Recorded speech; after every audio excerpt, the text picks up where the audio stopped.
Hello guys, magandang araw sa inyong lahat. Panibagong araw na naman. So ngayong araw guys ay maganda, uminit. So ayan nga pala guys, nilipat ko yung aking mga heritage dito malapit sa kubo. Dahil doon sa dati nilang bahay, malayo, nalalayuan ako, hindi ko sila mapakain. Kaya ayan, nangayayat yung ating mga heritage. Kaya nilipat ko na lang para makakain sila. So ayan nga pala guys yung aking napakabait na ibon. So kaibigan ko tong ibon dito sa bukid.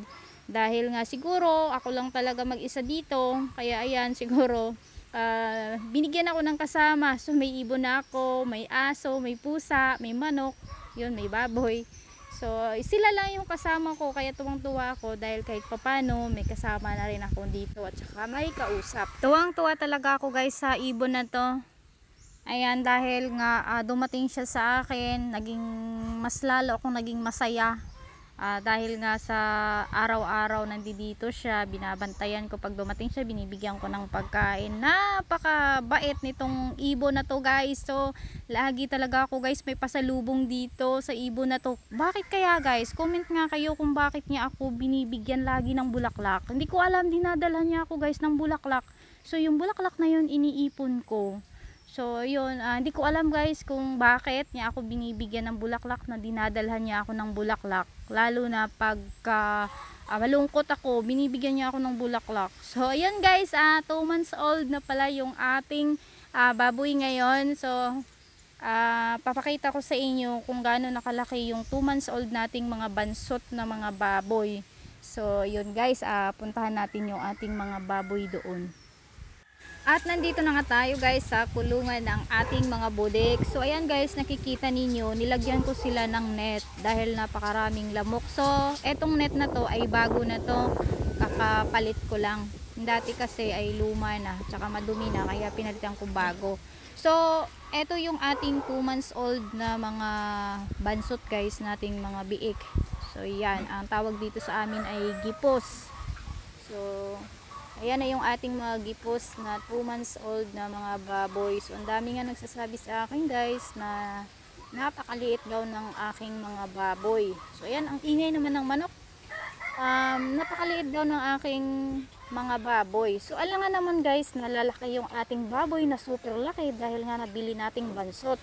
So ito lang guys yung malaki sa kanila. Ayan, malaki to. Tapos sunod-sunod na yan yung size nila. Pero may maliit talaga ako dito na isa na super kulit, na sabihin mo na lang na ano to, baboy ba o kabayo? Kasi kayang-kaya niya tong hilahin yung aking kulambo. Grabe, at saka hindi makatulog yung mga kapatid niya sa ginagawa niya, dahil pag nakahiga na yung kapatid niya, dinadambahan niya. Ito yan, yan guys, yan ang ating maliit na budik. So yan, napakakulit talaga nito. Tingnan nyo naman guys ang ginagawa niya. Gadambahan niya yung mga kapatid niya. So ayan, paano na makatulog? Kaya maliit talaga sila. So ayan, pagdating pala guys ng 3 months, saktong 3 months, ibibenta na natin ito at palitan natin ng bago.